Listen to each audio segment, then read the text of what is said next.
Whoosh. Whoa. Wow.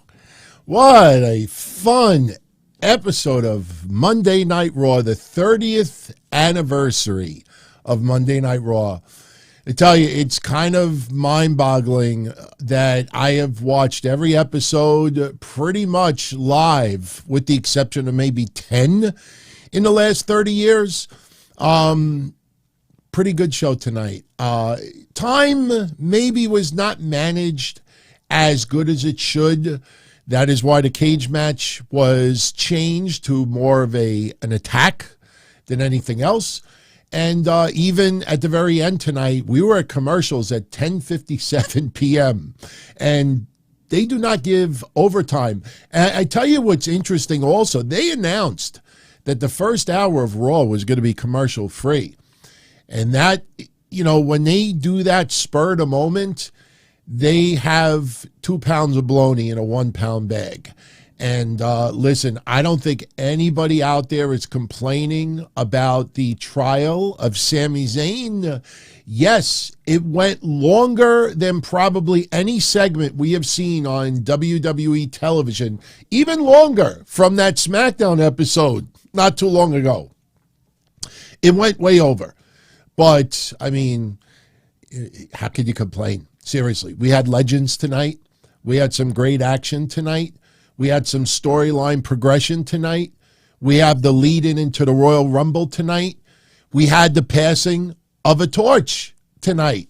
And I know some of you out there may not have been so sure. Well, a late tweet was posted tonight that I'm going to share with all of you. Now, I got to be honest with you. For anybody that is checking this out on the archive, not live, keep in mind that we are live less than 5 minutes after the show went off the air.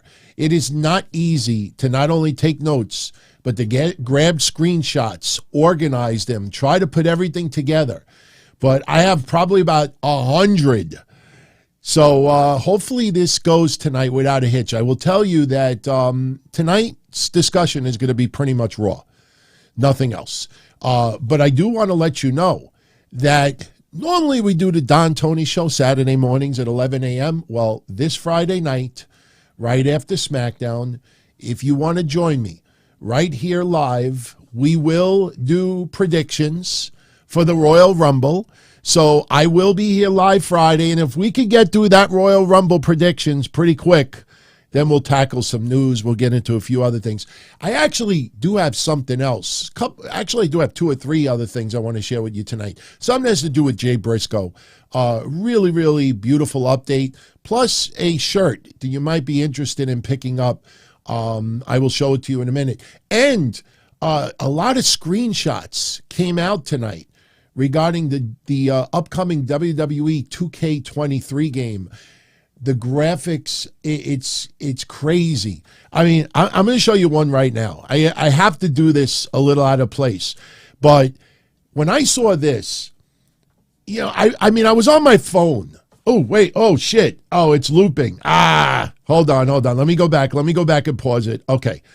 I looked at that on my phone, and I honestly did not think that that was a screenshot of the game. I actually thought it was Cena himself. It's crazy. It's crazy how the graphics have become, but we'll share a couple of screenshots tonight. Mark Hicks II with a 5 spot to open up the show. Much love. This will be a little bit of a repetitive comment from Saturday's show. DT, what are your thoughts on WWE showing a picture of Vince's limo explosion from 2007 on Raw? He was shocked to see that. They aired this package on Friday, and, you know, it triggered some fans because the CM Punk pipe bomb was not included with it. I mean, sure, they could have shown a screenshot of him sitting on the stage.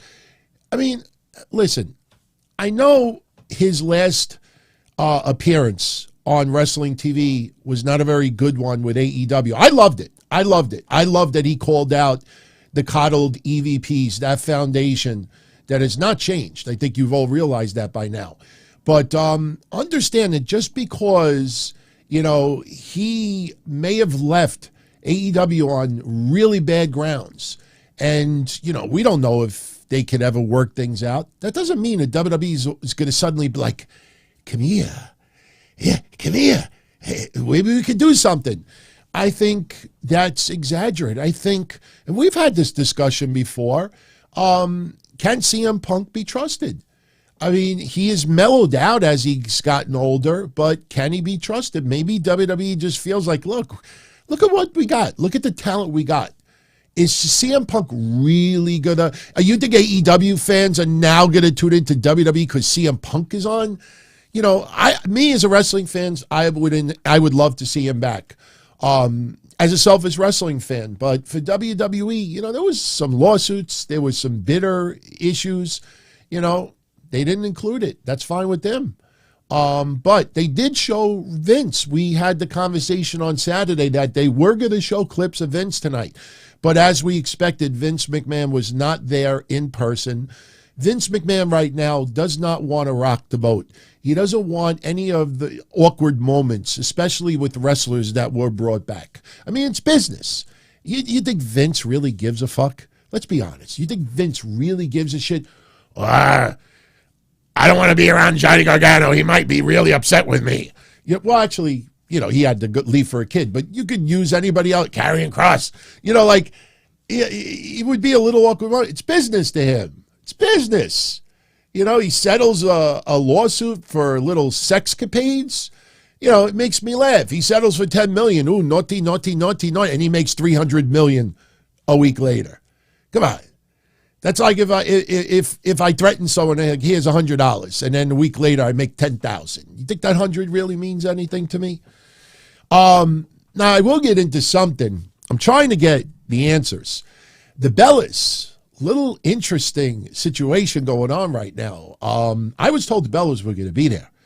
A lot of people expected The Rock to be there. A lot of people thought John Cena, Steve Austin. Yesterday, we were talking about some great ideas. Hey, maybe Steve Austin could hit Roman Reigns with a stunner. Today, some wild news that Roman Reigns, you know, they pitched money for Steve Austin to face Roman Reigns. I'm not disputing that news report, but can you imagine Steve Austin taking a spear, you know, taking a Superman punch? Yeah, he's got spaghetti legs, let's be honest. You think he's just going to take I don't know. I picture that match in my mind maybe 10 years ago.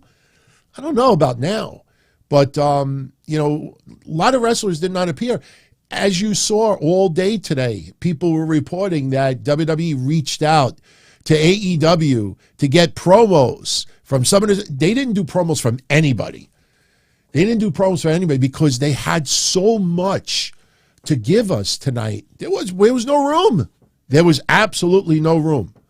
Now, maybe they did tape stuff. Maybe it'll be shown on WWE.com. That would be a very cool place to put it. But I guarantee if we don't see any bonus, like recorded promos on WWE.com tonight, then they weren't in the bag. I would think that The Rock, come on, you know, you don't think he's got a quality phone? Wherever he is right now, you mean to tell me he can't go on his phone, hit record, and cut a promo about, wow, 30 years, Monday Night Raw, congrats, WWE, and email it or Dropbox it to WWE? I don't think WWE was looking for promos.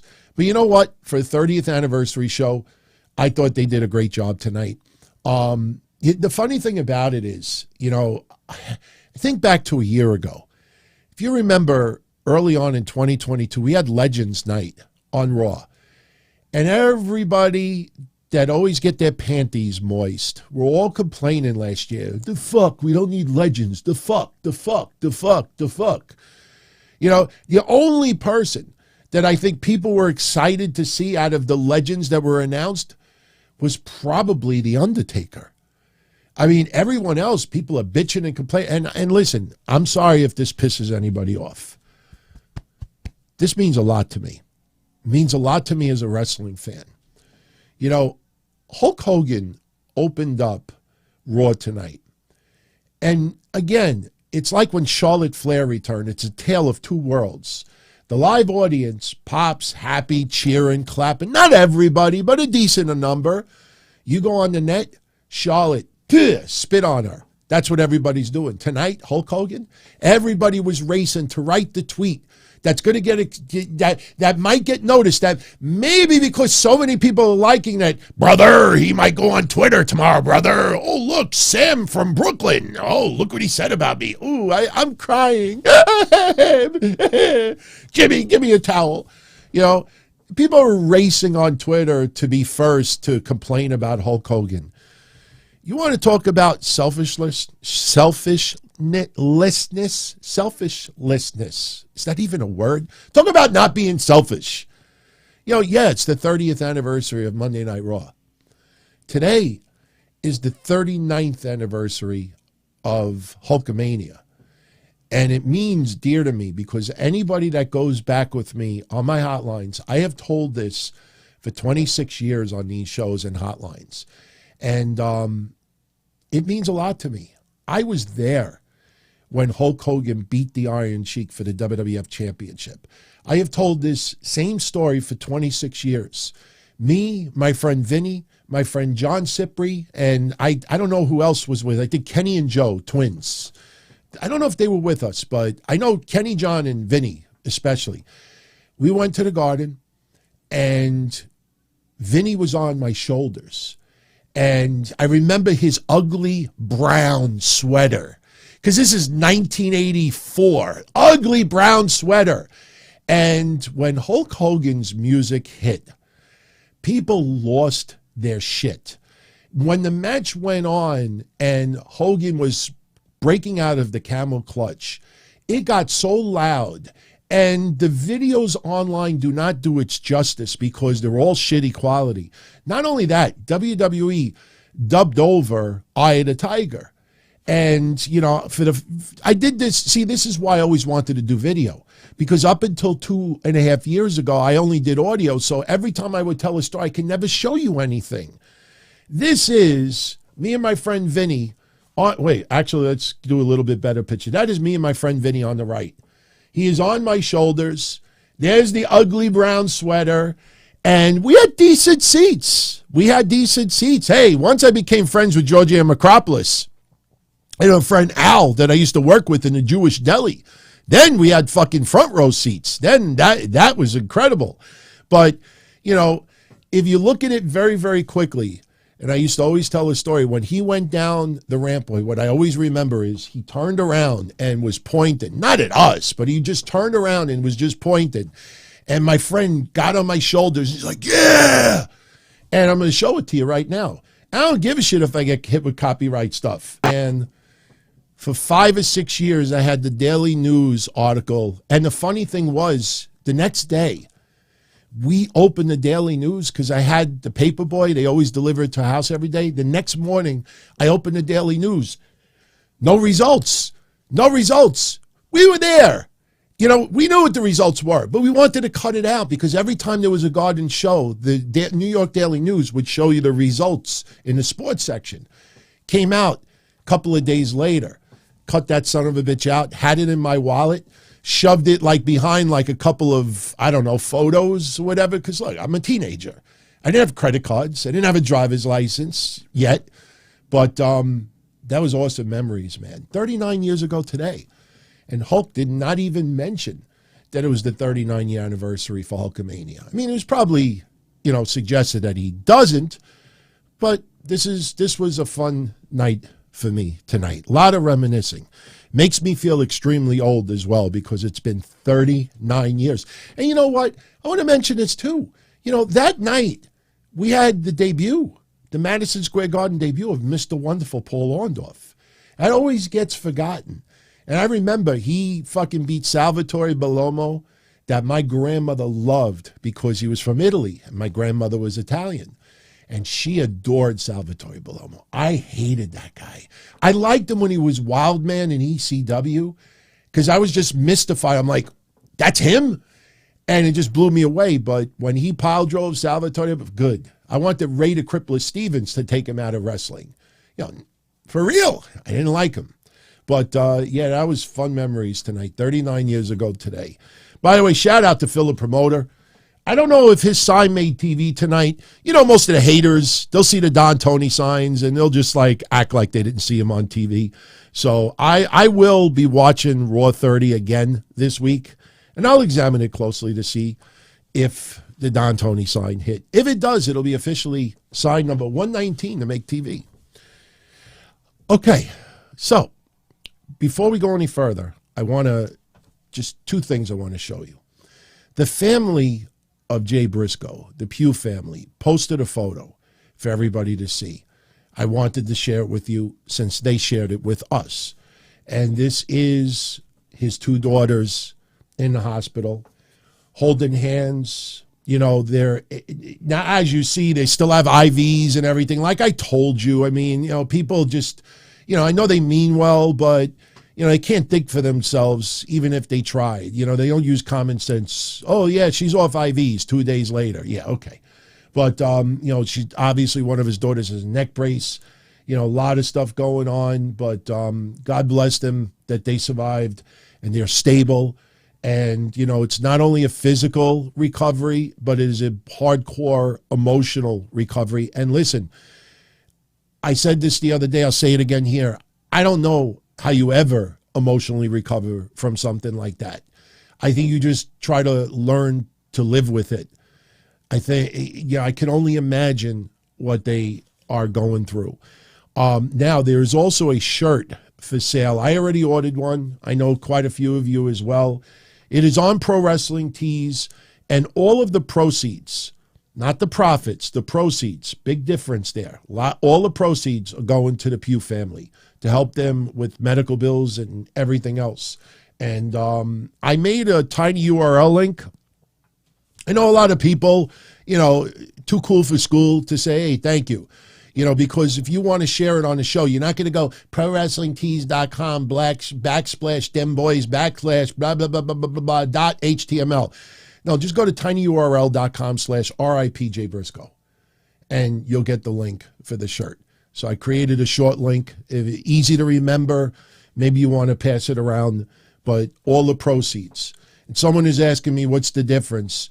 All right, here's the difference. If a shirt costs $25 and they say all the profits go to something, that means if it costs Pro Wrestling Tees $20 to make the shirt, that means $5 go. The $5 would be the profit. So $5 would go to the worthy cause. If a shirt is $25 and they say all the proceeds, that means all $25 goes to the worthy cause. Not shipping, which is understandable. But every penny for those shirt sales is going to the Pugh family. So in case you want to check that out. All right. So let's run down Monday Night Raw tonight. So as I had, oh, and by the way, Triple H posted this photo. I thought it was very cool. This was before they went live tonight, and he's just, you know, checking out the photo, like probably reminiscing a little bit as well. I thought that was pretty cool. A little bit of a retro stage tonight, playing some of the old Raw themes of yesteryear. Brought back a lot of memories, you know, seeing a lot of past moments. It's just amazing that it's been 30 years. And look, Ric Flair said it tonight. Diamonds are forever, and so is Monday Night Raw. We hope. We hope. We hope. Hulk Hogan opened Raw tonight. And any of you notice something with Kevin Patrick tonight? Kevin Patrick, you know, I'm not making fun of his accent, but, you know how he says 30? Turty, Turty. We're celebrating 30 years of Monday Night Raw. 30 years. I think even Corey Graves or Jerry Lawler was joking around later on. Didn't they say, yeah, 30 years? And you know what? Corey Graves screwed up tonight as well. Did you catch it? I'll give you a little hint. This is a horrible impersonation. Did you get it? Did you catch it? He called Teddy Long Teddy Hart. Yeah. If you want to know Kevin Patrick's military background, Google it. You know, we're just talking about his commentating skills, not talking about, his service and, just good guy overall. We just talk about his commentary. So Hogan opens up tonight. Little microphone problems. They had a little bit of production issues early on, and he's welcoming everybody to Monday Night Raw. 30 years of Monday Night Raw. And, what you gonna do? It was cute. This is Hulk Hogan's role now. It's like WrestleMania. Now, 30th anniversary Raw, future appearance here. He just welcomes everyone. It's fine. It's fine. People get so triggered. I mean, like I said, he pissed me off because I was always a Hulkamaniac growing up. But, I'm not the demo or the group that should really be angry at him. It's others. Some people will never forgive him. But the way people just went after, just do a Twitter search. Just type his name and just hit top or latest. Just look what you get.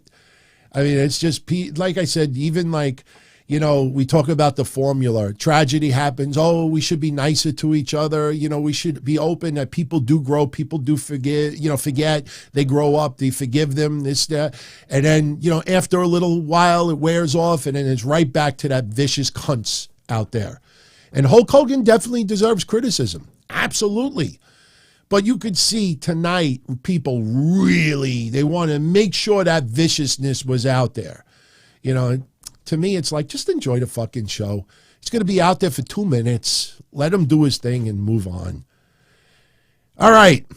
The trial of Sami Zayn opened up Monday Night Raw tonight. And we had a tribal court. Now, Paul Heyman despises Sami Zayn. This is an interesting twist to the storyline because Paul Heyman, you can't go back. You can't go back. You ain't no schmoony or whatever it is anymore. What about Solo Sikoa? Solo Sikoa. Of course he does what the tribal chief tells him. But Solo Sikoa, no emotion. Yes, I know. He's cold. We've talked about it. We love it.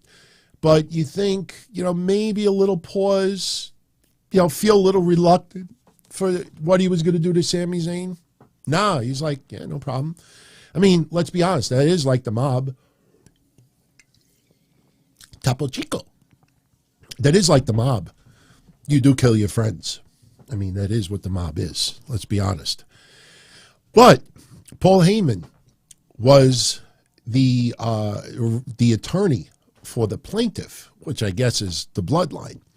Well, who was going to come to Sami Zayn's defense besides Sami Zayn?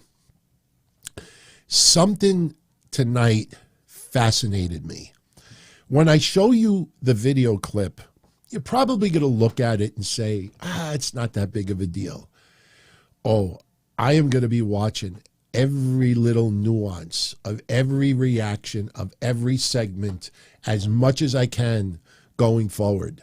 Because you remember not too long ago, it was like maybe 4 months ago, that WWE hired someone for like not only long-term booking, but little tiny Easter eggs, little tiny things that you would never even pick up on. And then they throw it back at you months later. Something I saw tonight, I have 3 different camera views of it. And I loved it. And it's so small. But for me, it says it all. So, we had the tribal court. We had the tribal court go down. Sami Zayn is on trial. And we get some Sami chants early on. We get some Roman chants early on. And then we get some ECW chants from Paul Heyman. And Paul Heyman gets on the mic. ECW is dead. And I wish the same for Sami Zayn. He is the Judas, the traitor of the island of relevancy. He aligned himself with Kevin Owens. And because the Philadelphia Eagles are in the playoffs and they're facing the 49ers and they're in Philly, Of course, Paul Heyman has got to go there, and he says, just like the Eagles, or just like the fans, the Eagles, they will go down to Brock Purdy. I don't know who that is. Quarterback for the 49ers. And I was like, no shit. You can't make that up. The 49ers are going to play the Eagles, and the name of the quarterback is Brock Purdy. Oh, I don't know anybody. I don't know anybody in my lifetime personally that was ever named Brock. And they just walked right into it. Now, Paul Heyman is showing us examples why Sami Zayn is guilty. And it was interesting because we got the same number of examples from Paul Heyman as we had from someone else a little bit later on. First of all, he shows a segment with Sami Zayn, Drew McIntyre, Roman Reigns, Usos. And first segment they show is they're in the back, and Sami Zayn is talking to the Usos. Next thing you know, Drew McIntyre shows up. I think Sheamus showed up as well. And Paul Heyman called Drew McIntyre old sword ass, Drew McIntyre. They attack the Usos. Sami Zayn runs away. That is example number one. Example number two was Sami Zayn pausing for a moment before using a chair on Kevin Owens. And that backfired. Another example. Then they go to War Games, which I thought was probably the weakest one of them all. That Sami Zayn is sitting on top of the cage. And after War Games and the Bloodline won, he's sitting on top of the cage and he goes for life, like this, for life. And Paul Heyman is like, what is this, the NWO? The Dangerous Alliance? Like he's talking about like it's some code for like something with Kevin Owens. I thought that was a little bit of a stretch, but that's okay. But then they show this example, and I thought this was great. Now, I'm going to show it to you. And when you see it at first, it's nothing. It was not too long ago when the Bloodline was in the ring. Sami Zayn took the mic, dominated on the mic, and bumped Roman Reigns. Just tapped him very, very slightly in the shoulder. Nothing. If you saw the segment, you wouldn't even noticed it. I don't remember anybody noticing it. But I just want to show you a couple of seconds of it. Now I want to show you something else. Watch. You got to watch closely. Okay? Just watch Sami Zayn. I can only play a couple of seconds. We don't want any copyright issues. Watch Sami Zayn. Watch Roman Reigns. I got news for you. We even missed it on television. All right? Didn't even do anything. Didn't bump him. Didn't really do anything. All right? Now I want you to watch a little bit closer. Listen to Paul Heyman. Did you see what Sami just did?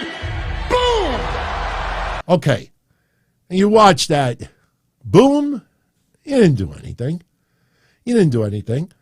Now, do you see Paul Heyman's face in this picture? Okay. Let's get out of this. Now I'm going to zoom in. And I just want you to see the next couple of seconds when it's in slow motion. Watch Paul Heyman's face when Sami Zayn just touched Roman Reigns. Watch his face. Did you pick up on this in December? I certainly didn't. Watch this closely. Look at it closely. Just focus on Paul Heyman's face. Oh, it's the old high school hallway shoulder block. Oh. Paul Heyman's like, oh, because he bumped him. Little things like that. You know, that was excellent. Those are little things like that none of us would have. I know it's small, but Paul Heyman's facial reaction back then says it all. So he begs the court to find this rat bastard guilty as charged. He says, what's next, Sammy? After bumping shoulder blocking Roman Reigns, are you going to castrate his sons? Are you going to euthanize his father? Kind of brutal if you think about it. But Paul Heyman is convinced Sami Zayn should be held guilty as charged. Prosecution rests his case. Sami Zayn then is not prepared. Sami Zayn, very, very upset with Paul Heyman. Sami says no matter how much he prepared, he did not prepare himself to how he feels right now. He says that Paul Heyman hurt his feelings. He says, how could you say this after all this time? He's looking at Paul Heyman. And Paul Heyman just took his ass to town. So Sami is looking at him and he's like, how could you say all these things? Sami is devastated. So Sami says, my defense is that I have no defense. He's speechless. He has no defense for that. Roman is pissed. Roman looks at Sami Zayn. He says, you're not going to even argue? You're not going to even fight for this? And Roman is so good at making himself legitimately pissed off.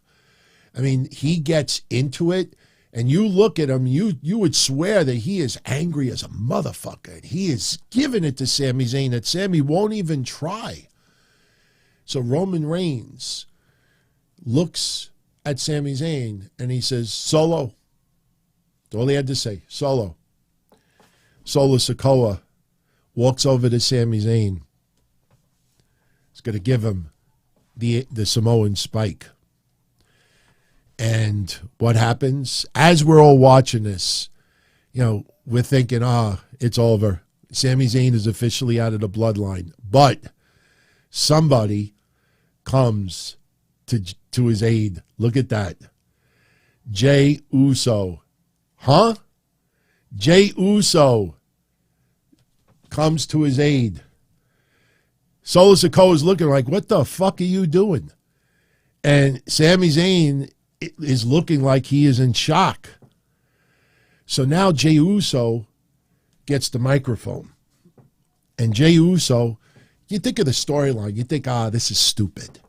But Jay Uso sold me on it. Jay Uso has defense. He put together a package of his own to defend Sami Zayn.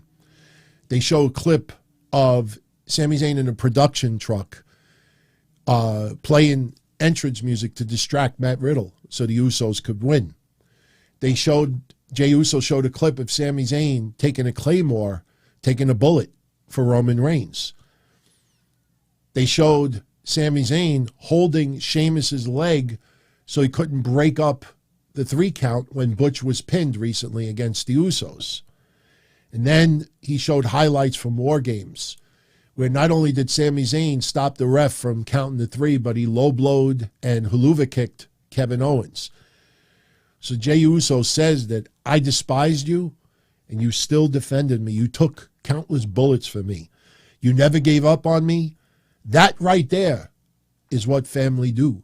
That's exactly how he said it. I love you like a brother, Us. Jay says he loves Sami. He says, I love you like a brother, 100. Just like that. And he told the crowd, if you think Sami should remain in the bloodline, put those ones in the air. So what happens? Jimmy and Jay Uso, they put their fingers in the air. Solo Sikoa folds his arms.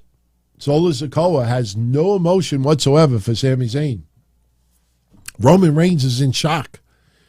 Roman Reigns gets up and he says that he finds Sami Zayn not guilty for now. And he said that Jay Uso bought him time. He says, I want you to finish tonight, and then I don't want to see you until the Royal Rumble. I don't care if you have an event. I don't care if you have this. I don't care what you do. I don't want to see you after now. Finish tonight. I see you on Saturday at the Royal Rumble. So Roman Reigns, Paul Heyman is in shock. Paul Heyman can't believe it. Solo Sikoa just motionless. So those 3 leave the ring because the Usos are about to have a tag team match. So before we go to the tag team match, Jey Uso, Sami Zayn, hugging it out. Beautiful, beautifully done. I mean, look, it's storyline. It's pro wrestling. You ain't going to win no Academy Awards or Golden Globes. But for us, we were very much entertained. Very much entertained. Now, this leads to the Usos versus Dominic Mysterio and Damian Priest for the tag titles. The Usos won. As expected, they retained their titles. We had pinfalls of 2 and 99 and 100s.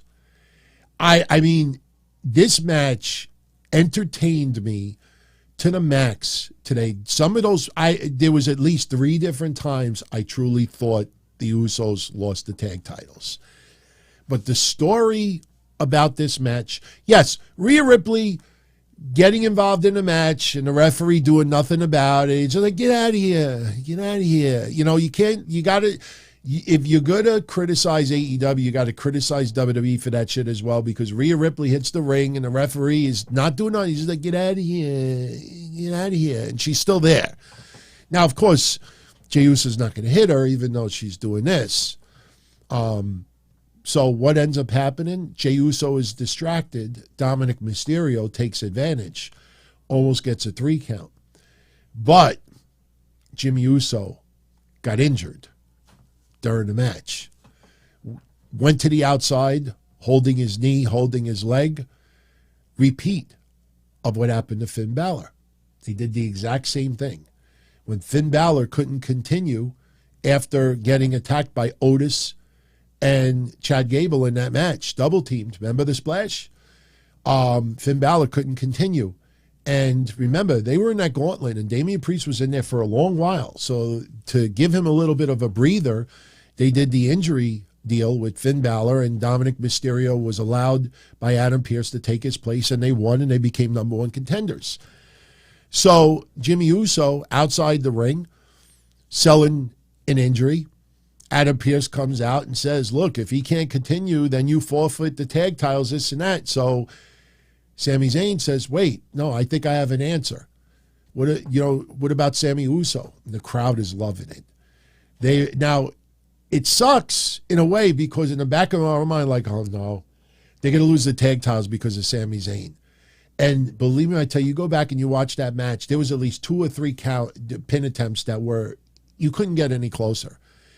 And give credit to Dominic Mysterio also, because that guy is as young as he is, and maybe his look is a little goofy, and maybe some of his character you don't like, but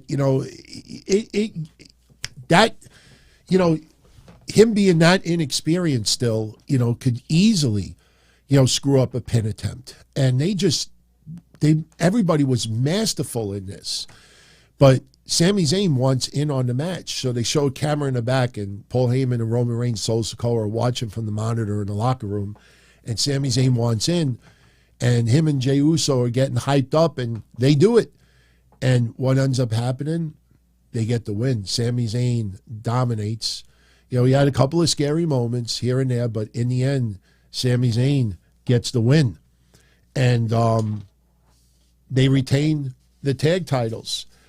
So, the best part about it, Jey Uso and Sami Zayn hit the 1D to Dominic Mysterio. So, Sami nailed it with the cutter. Beautiful. Now, the thing is, Saturday at the Royal Rumble, that could be D-Day for Jey Uso, because Roman Reigns says that Saturday will decide if Sami is really Bloodline or not. So how that comes into play with Kevin Owens, to be continued. To be continued. But this segment and this match, now you're talking about 45 minutes of Raw gone. And it went at least 7-8 minutes overtime. And because of that, we had a match scrapped tonight. People weren't happy about it. With all due respect, cage match would have been awesome. They could still do it. There's no reason why they can't possibly do it next week. But unfortunately, the cage match between Becky Lynch and Bayley was condensed into a sneak attack by Damage Control. We were supposed to get the cage match, and before the match could start, Damage Control hits the ring, attack Becky Lynch. They lock the cage. They basically lay out Becky Lynch. So the match is scrapped. Now, some of us thought maybe they'll do it later on. Maybe they'll do something with another legendary tag team. Some people are thinking Lita and Trish. Some people are thinking the Bellas. The Bellas. I was going to talk about this at the beginning of the show when we got sidetracked. There's a little controversy going on behind the scenes right now with regards to the Bellas. I've gotten 3 different answers as to why they weren't on. First answer I got was that there was schedule issues. They couldn't appear. And this was almost last minute. So that's the first thing I heard. And look, some other people couldn't attend. Tatanka last minute couldn't attend. The Wild Samoans, Offensica couldn't attend. Rikishi got sick.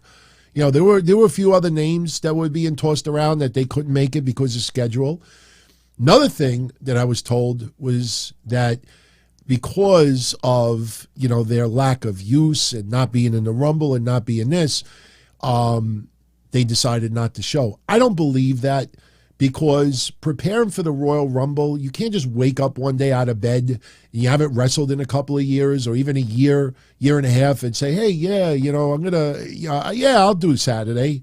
You know, it doesn't work that way. So I don't really buy that one. The third reason I'm not even going to say, because it's controversial, and if it ends up not being true, it's going to be stupid. I can't verify it yet. So right now, take it more of scheduling conflict, and that's why they couldn't appear. So we get a couple of poker segments tonight. And I know what you're all going to say. They should have cut down on the poker game. We could have had the cage match after all. Honestly, I'd rather have the cage match happen next week or the week after and let it run 20 minutes, then try to squeeze it in and we get 7 minutes of a cage match. Am I wrong? I mean, you know, we got a good meal tonight. You know, they ran out of your favorite potatoes. You know, the fucking meal sucks. You know what I mean? Like, all right, look, shit happens. You know, the first hour of Raw tonight was beautiful. I'm fine. I got my money's worth.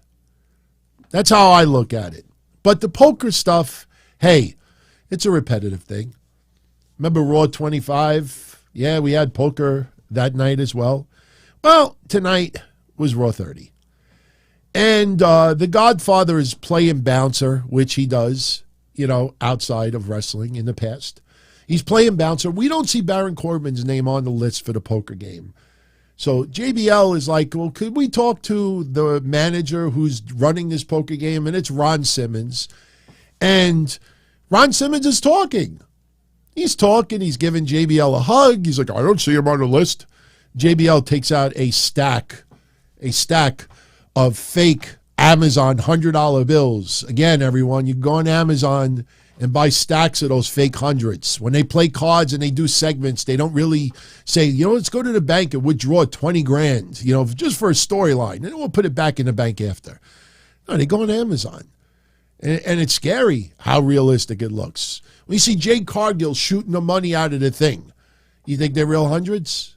Only a fool. First of all, if you, especially with the money gun, you could see easily the difference because the paper on Amazon is very, very thin.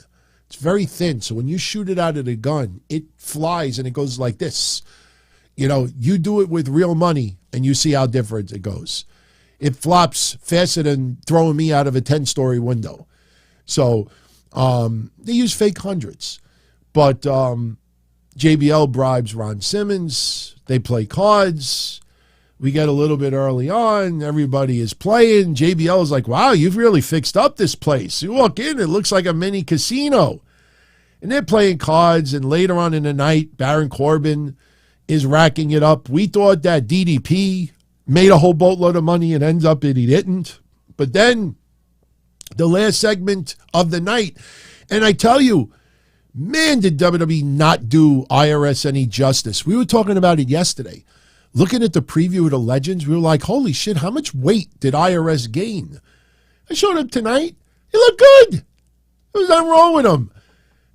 If I was IRS, I'd punch WWE in the mouth. Well, somebody in WWE, like, why did you use that photo? He looked good.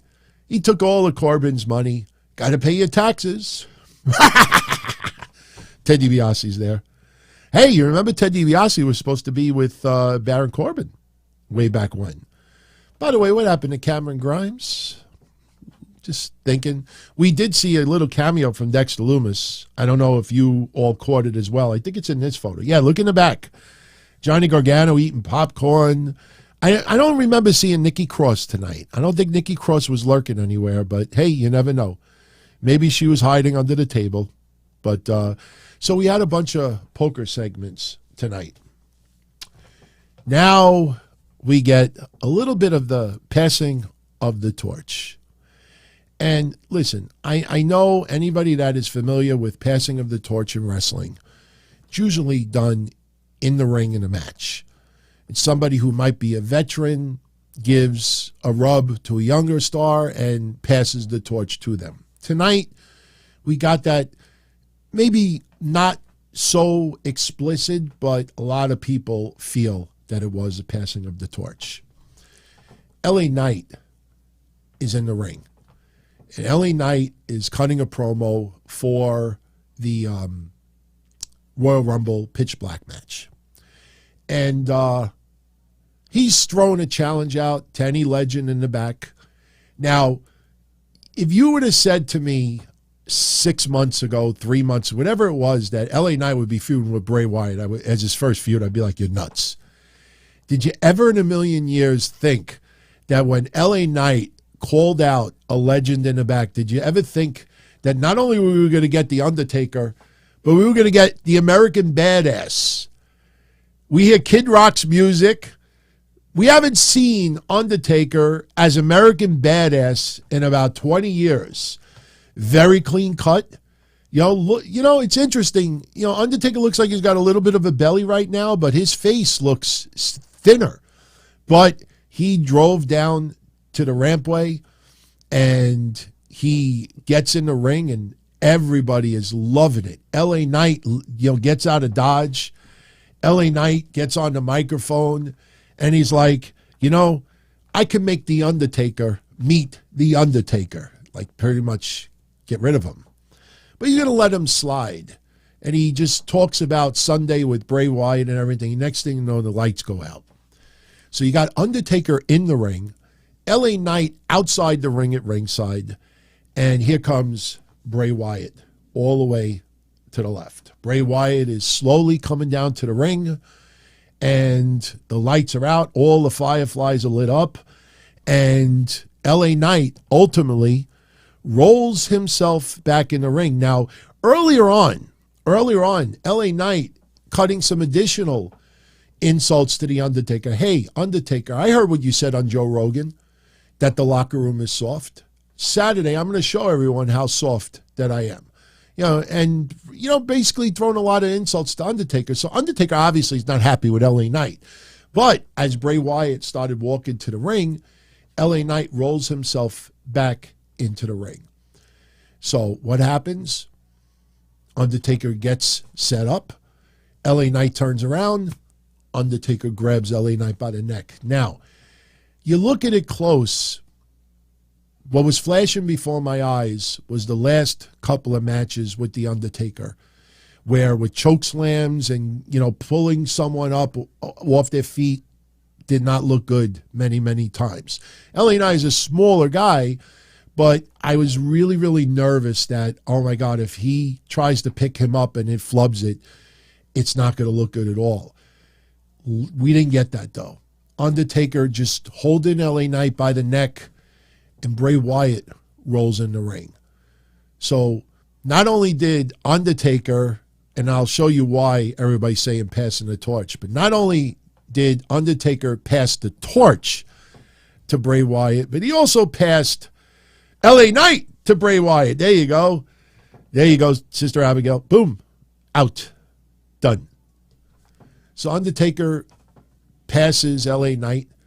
He passes LA Knight to Bray Wyatt like Vince McMahon passed that legal aid to John Laurinaitis. Oh! I know, not appropriate, but after that moment, Bray Wyatt and Undertaker are staring at each other in the ring. And everybody's chanting, holy shit, holy shit, holy shit. I think a lot of people forgot. That this happened. I think a lot of people forgot that Bray Wyatt has faced The Undertaker before. But it was still an epic moment to see. And as Undertaker is about to leave, he whispers something in Bray Wyatt's ear. Now, we don't know what The Undertaker said. Now, some people are getting it way wrong already, because The Undertaker late tonight posted a comment on social media. It was a phrase, and I'm going to show it to you now. A lot of people are interpreting it that that's what he said in Bray Wyatt's ear. No, it's not the case. But Undertaker posted this on Twitter. Moments define this industry. This one is special.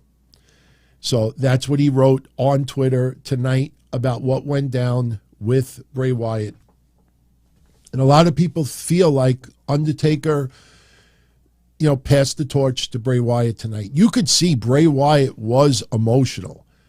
Bray Wyatt was absolutely emotional after that segment.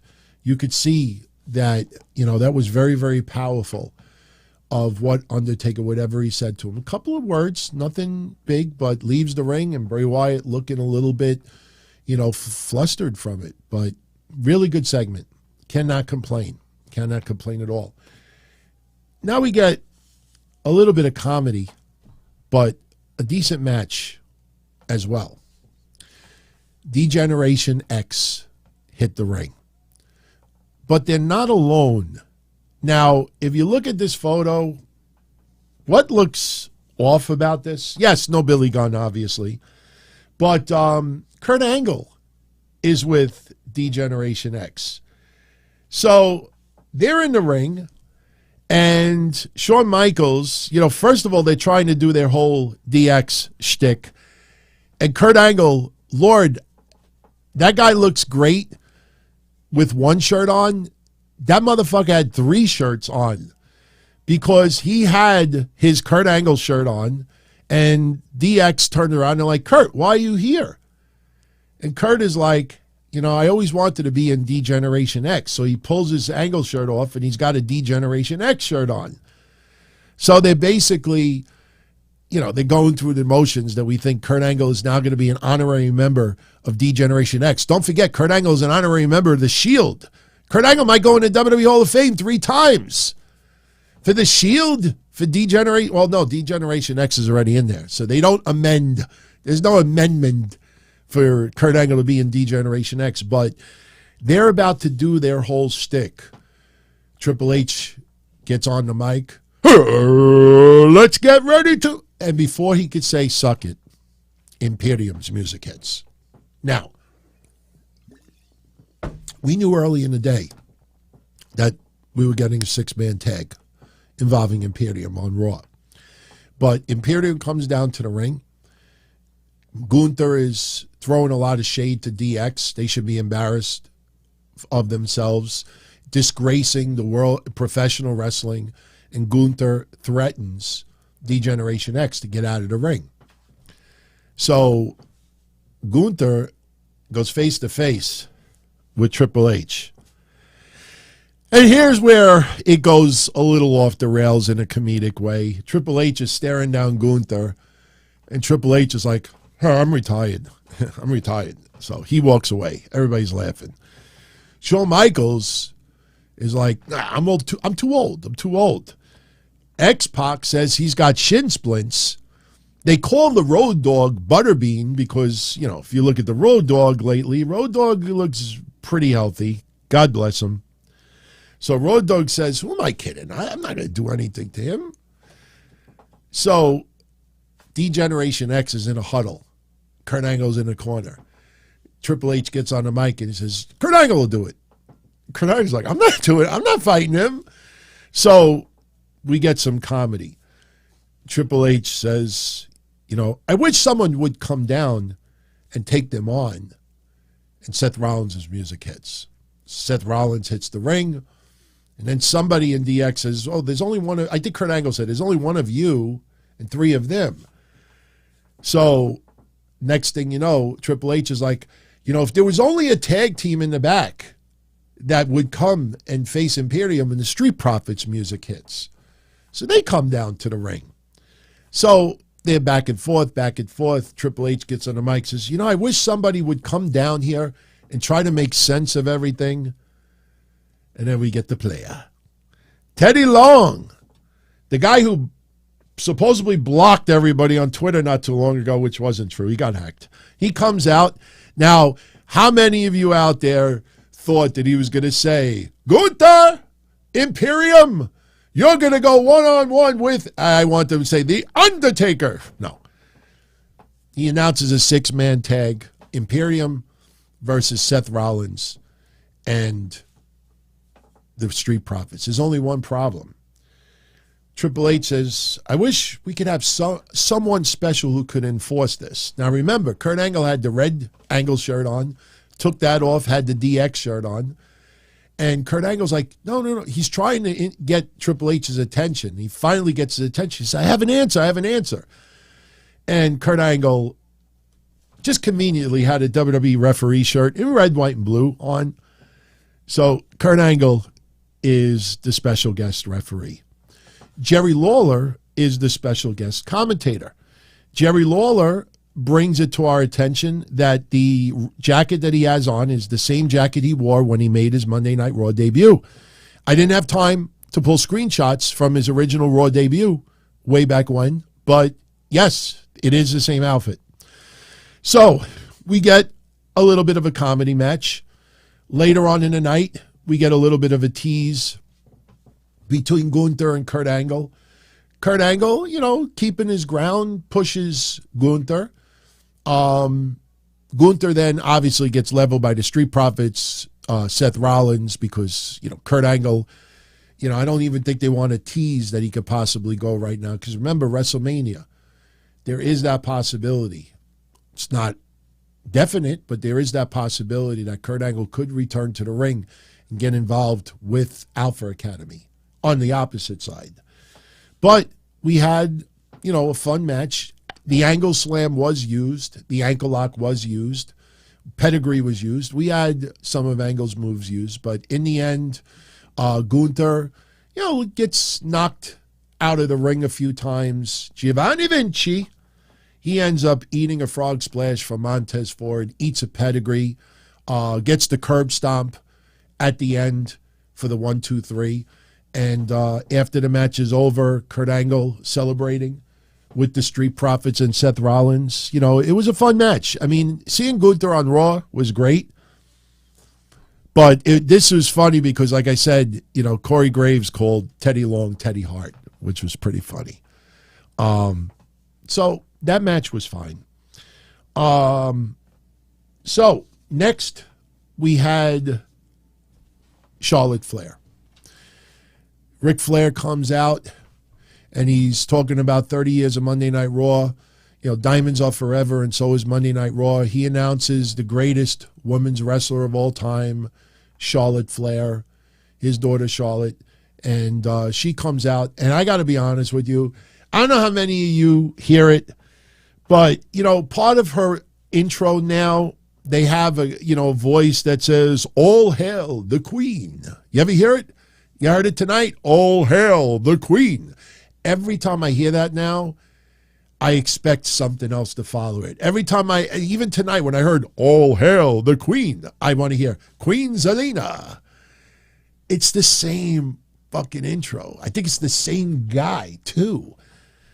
But Charlotte Flair, comes out to the ring. And even though she's the SmackDown Women's Champion, Raw will always be her home. And I think Bianca Belair's music hit a little bit too quickly because the minute she said home, next thing you know, I'm on my own, blah, blah, blah, blah, da-da-da-dee, ba-ba-ba-ba. She goes in the ring. They're having some friendly banter. They are interrupted by Sonya Deville. Sonya Deville comes out there, and Sonya, she wants a match. So Charlotte's like, hey, this is your show, Bianca. You take on Sonya Deville. So Bianca's like, all right. Bianca Belair defeats Sonya Deville. Pretty fun match. And after the match is over, Bianca immediately gets on the mic. Now, you could tell that there's a lot of rushing going on. As soon as that match is over, she's on the mic. She's like, don't think I didn't forget about Alexa Bliss for Saturday. Blah, blah, blah, blah, blah, blah, blah. And Alexa Bliss, she ain't going to speed up her promo. But Alexa Bliss, I remember when Sasha Banks, she had her makeup. Remember the makeup that she had at some convention lately? And people like, oh, she had all this plastic surgery. And, it's just the way you put on makeup, it could appear, but it wasn't.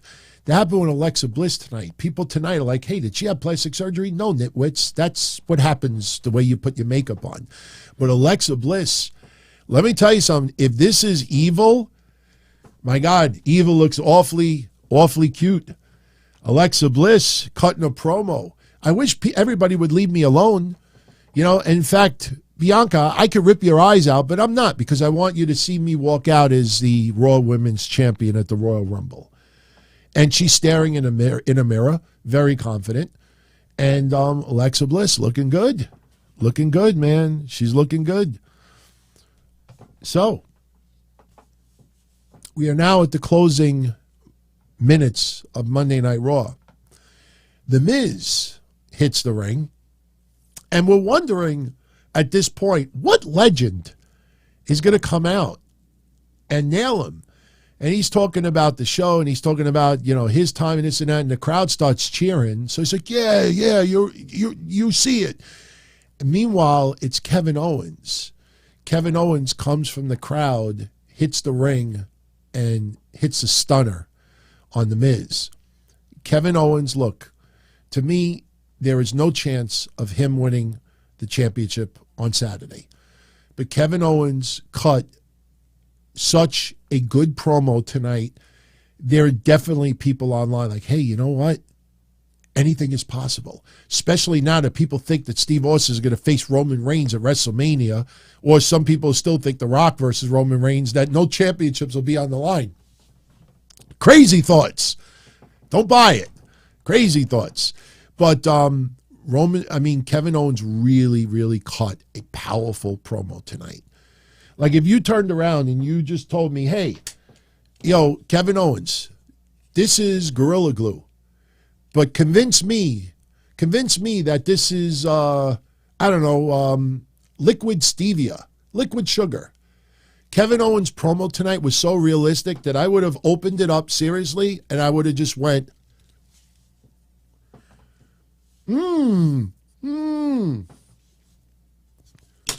That's how good his promo was tonight. And he hit another stunner, just for the hell of it. So now we get the main event. No DQ match. Yeah, we saw this a mile away.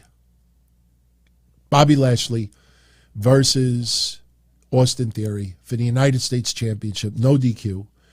And, at this point, I started seeing a lot of complaints like, wow, the first hour was awesome. The last 2 hours kind of like regular Raw.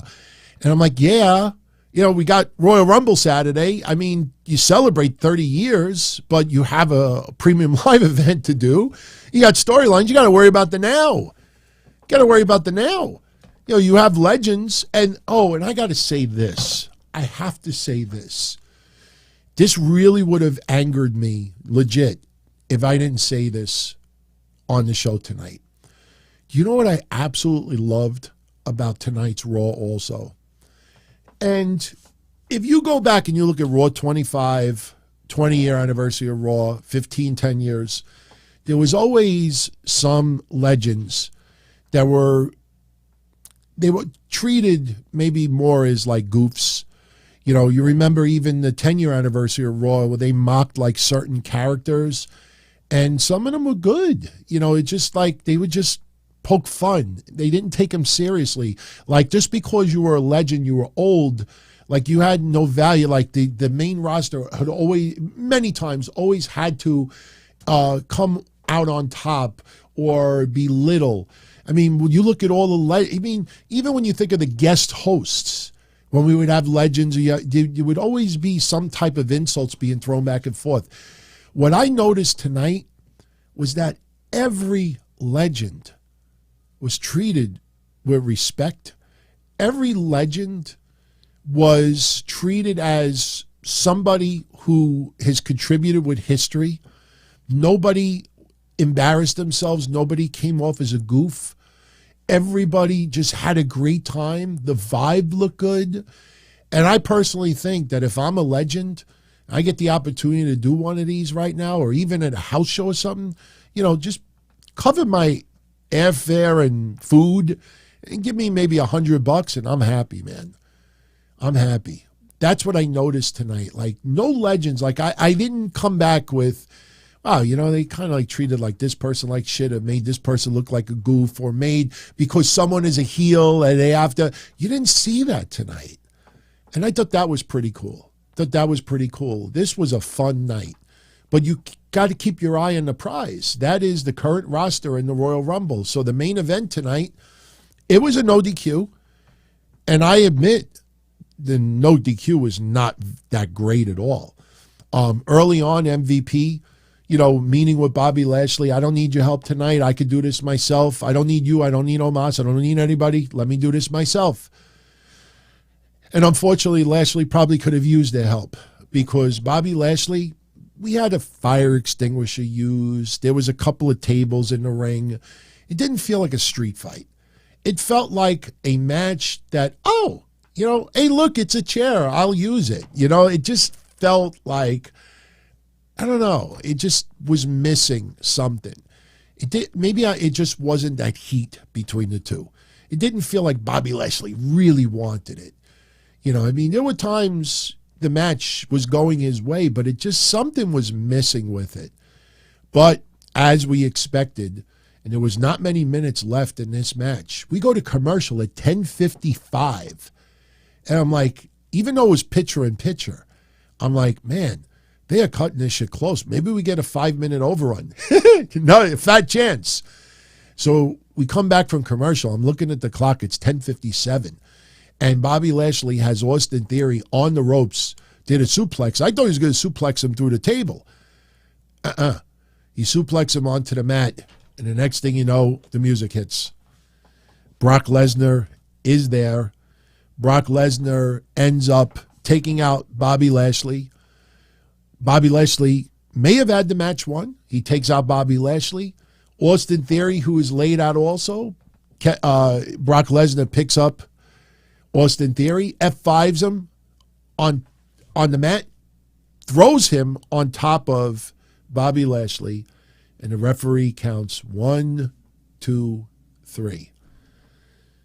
Brock Lesnar is looking down at the damage he caused, and he's having a little bit of fun. He's happy. He got his revenge on Bobby Lashley, and that's how we go off the air. In fact, it got cut off.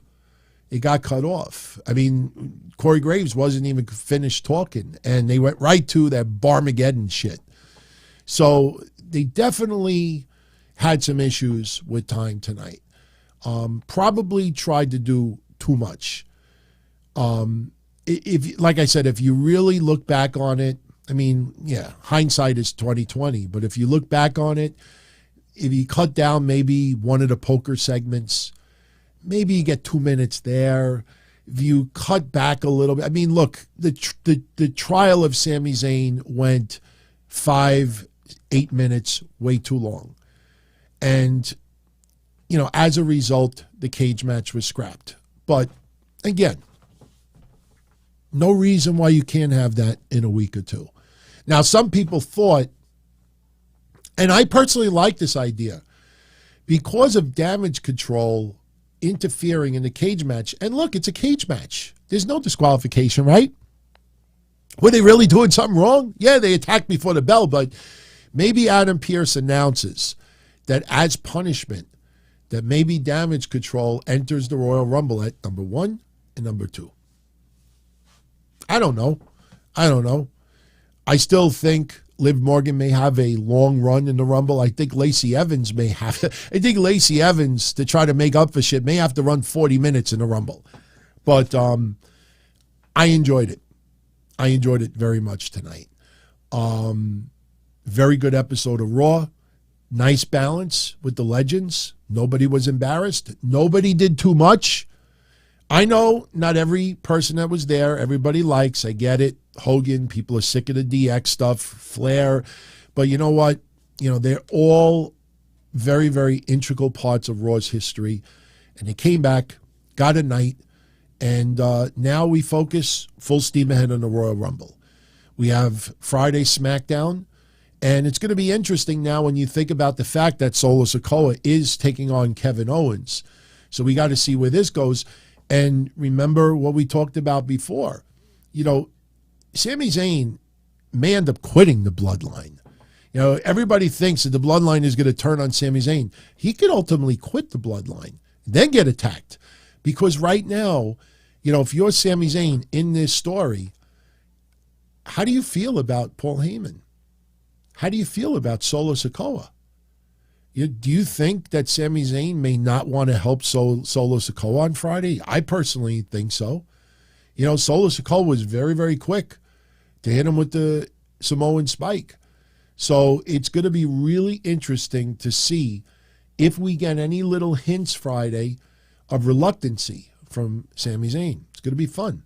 It's going to be fun. Let that sink in, because I see on the live chat a lot of people didn't look at it that way. So, you know, we have a really good SmackDown coming up. And remember, once again, I will be live this Friday.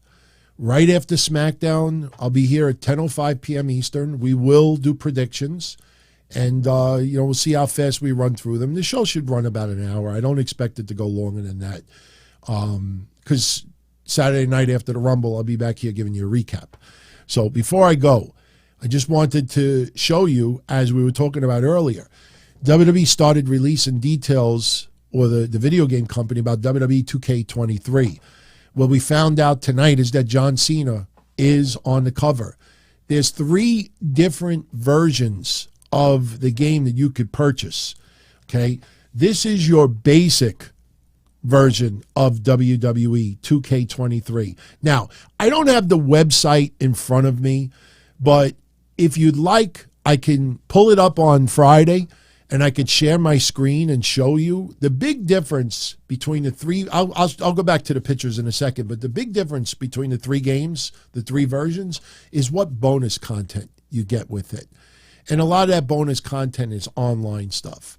So, but there's 3 editions that you could get. You could get the basic edition of the game. You could also get what's called the deluxe edition, which is, you know, obviously got a little bit of different color, or you could get the Icon edition. And they are chock filled with lots of bonuses. So, especially with the online play, you get some nice extras with it.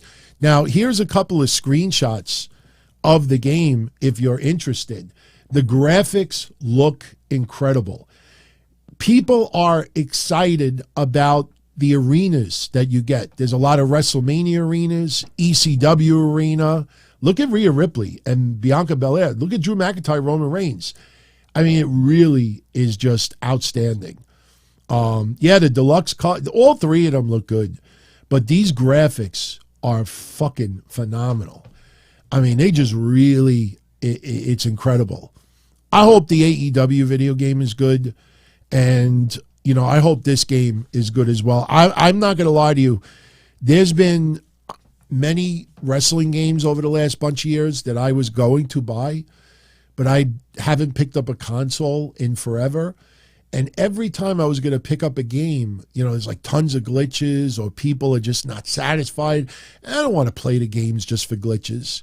You know, 20 years ago, 15 years ago, I played Grand Theft Auto. You know, I would play for hours. And all I would do is just run over cops and kill people and just like get chased until I was wasted. And that was it. I'm like, hey, I'll do that for 3 hours. I had so much fun doing that. Let me see how much destruction I can make. But I don't want to get a wrestling video game just to play glitches. Like, hey, look at me. Look at me. I could dive off the mountain. You know, so I hope it is not filled with glitches because the graphics look fucking amazing. And we've just touched the surface. You know, we're supposed to get some more revealed on Saturday. What that entails, I have no idea. But, you know, if something gets released on Saturday, I will definitely share it with all of you. So, yeah, that's with that said, that is pretty much it for tonight. Before I go, I just want to give another shout out or two with regards to two super chats that came in early. King of Games 405. Did I think Steve Austin was going to be the special referee in the DX segment? No. Yesterday, and I had it all queued up. Listen, I'll share it with you because I got it here. Let me just pull it up. Yesterday we did the sit-down episode. We were talking about, you know, like a couple of things we'd like to see. And today, all over the newswire is that WWE, now, I'm not disputing the news. I believe that WWE did offer Steve Austin money for a match. Roman Reigns, you know, I don't know how that would have fit in with the storylines, but when I hear quietly offered, that's the only part of it that kind of baffles me. What does that mean? WWE quietly offered Steve Austin. Would they have issued a press release? Would they have told me? Would they have told any journalists? What does that even mean, quietly offered? Steve, shh. Yeah, but shh. What? Shh. What the fuck does that mean? But it was all over the news today. So I'm thinking, oh shit. If they're going to do this, maybe he shows up on Raw tonight and maybe he does something with Kevin Owens. Maybe gets into it with Roman Reigns. So I scrambled yesterday. I scrambled for this. You can have Ric Flair in the back. Oh, no. Here, this one. Tomorrow's going to be fun, man. I'm looking forward to it. We're going to get a couple of surprises. You know, I want to see Brock Lesnar ruin Bobby Lashley's chances. You ruined it, damn it. I want Bobby Lashley to get... listen, Austin Theory ain't dropping that title tomorrow, but I want to see Brock Lesnar show up and fuck with Bobby Lashley, and that leads to little friction for the Royal Rumble, and that leads to their match at WrestleMania. So, but, yeah, it's going to be fun. I mean, there's a couple of names, like I said earlier, that are being thrown around that, you know, it's almost a guarantee. Hell, if Kevin Owens does crash the court trial of Sami Zayn and it ends in a mistrial, I would actually like to see Kevin Owens show up with Steve Austin. I'd like to see Steve Austin maybe throw a stunner on Roman Reigns or someone, and then they just end the night with Steve Austin and Kevin Owens in the ring drinking some beers. They don't stun each other. That's what I would do. So I was like, and then, no. I heard that they were going to open up Raw with the trial of Sami Zayn. So I'm like, well, they're not going off the air with that. So they'll probably go off the air with Brock Lesnar instead. And I was like, that would have been really cool. By the way, you like my retro Raw shirt? My retro? There's my retro shirt. But, yeah, so overall I enjoyed it tonight. You know, I mean, it wasn't perfect, but when is? You know, when was the last time that we had a Raw, a SmackDown, a Dynamite, Rampage, NXT?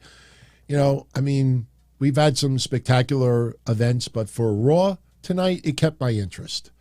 And, yeah, some names were notably absent, but still, it did what it needed to do. It celebrated the 30 years. And remember, if we didn't have the Royal Rumble coming up, if the 30-year anniversary would have been a week or two after the Royal Rumble, then maybe it would have been treated a little bit differently. Maybe we would have had a little bit more, as far as some names that were absent or maybe some other segments. But for tonight, good balance, little nostalgia, a lot of nice screenshots of moments from yesteryear. That was good. And they shared quite a few. And, it was cool to see Vince on the screen. Not 2023 Vince, but, he obviously is a big part of history.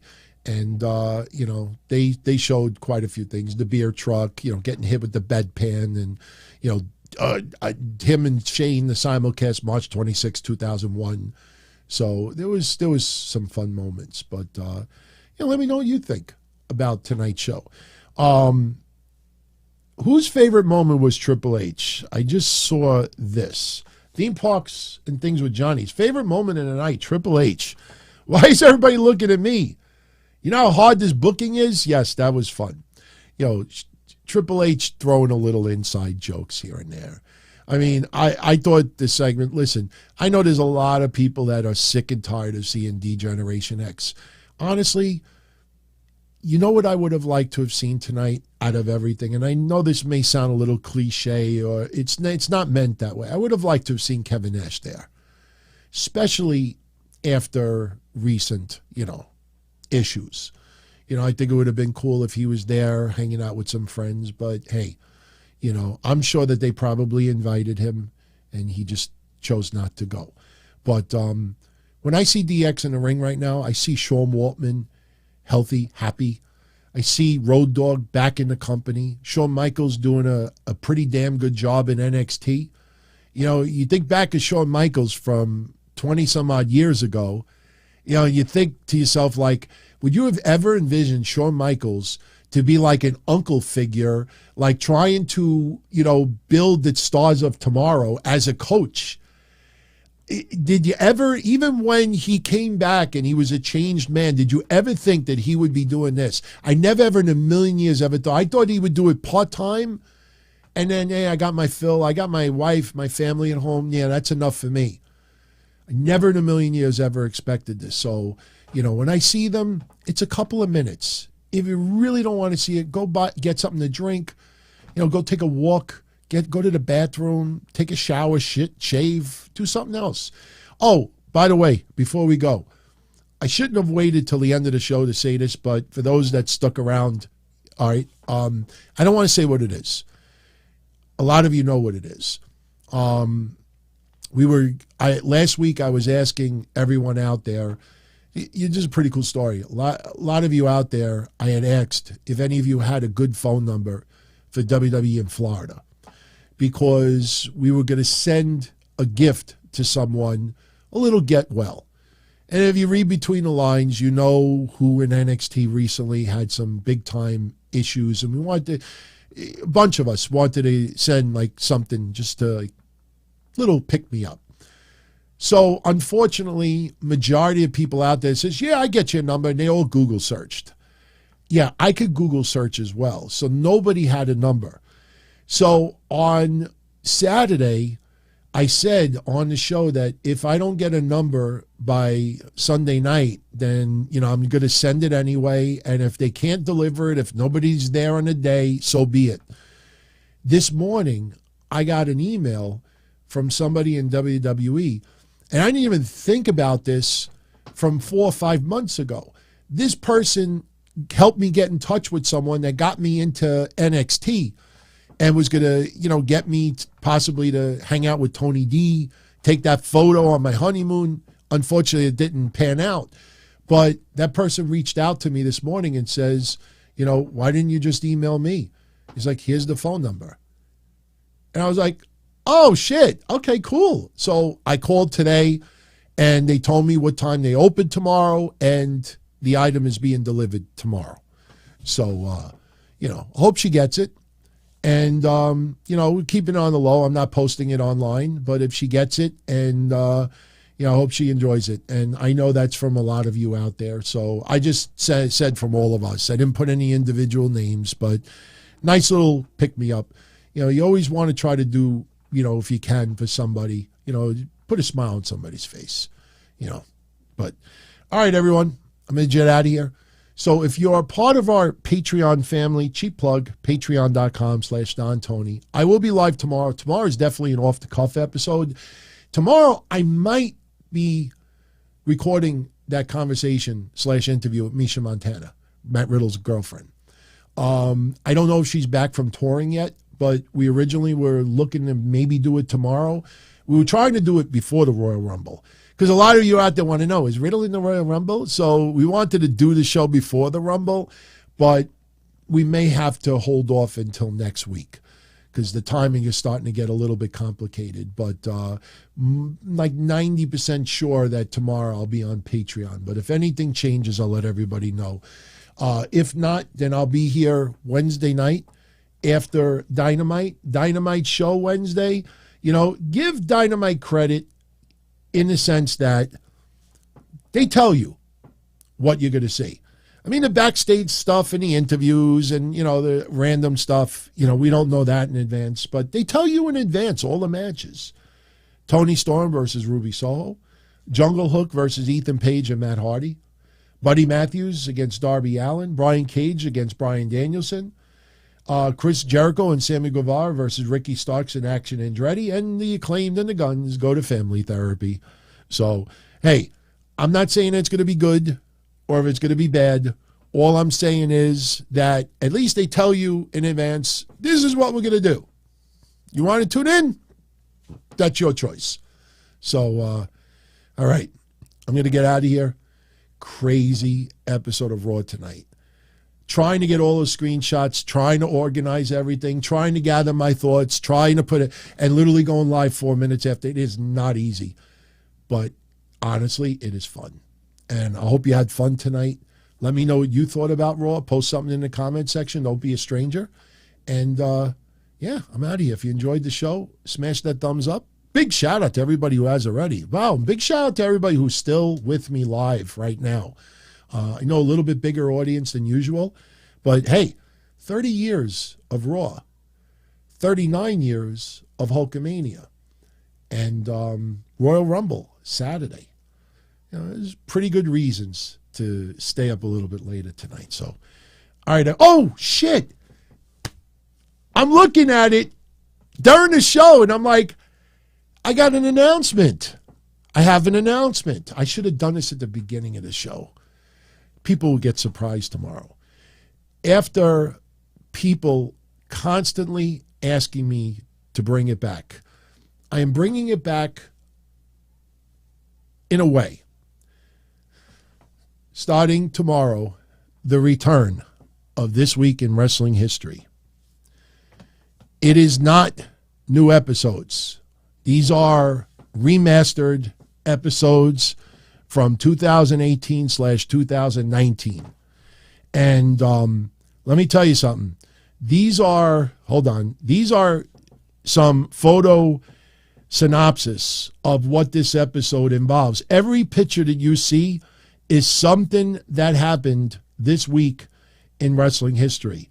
You remember that infamous promo with Sid Vicious in WCW? Yes, that happened this week. Serena Deeb shaving her head for CM Punk? That happened this week. CM Punk quitting? That happened this week. And you keep going. Hold on, let's pull the other one. Here's the other one. We recap all those Royal Rumbles. Those all went down this week. The infamous CNN interview with Mickey Rourke and Chris Jericho that fucked up the WrestleMania match? That happened this week. Remember canceled WWE Network because of Roman Reigns winning and The Rock holding his hand in the air, baffled as a motherfucker? That happened this week. Kofi Kingston and Taz making their WWE debuts. That happened this week. AJ Styles making his Royal Rumble debut. That happened this week. So This Week in Wrestling History returns tomorrow, every Tuesday, at 12 noon, a retro episode will be reposted, remastered, commercials pretty much taken out of it. You know, Blue Wire splices once in a while, but I took all the old ones out. So you don't have to worry about, you know, hey, I want to get this special deal on coffee. You know, offer expires February 15th, 2019. So this episode, 4 hours, 13 minutes.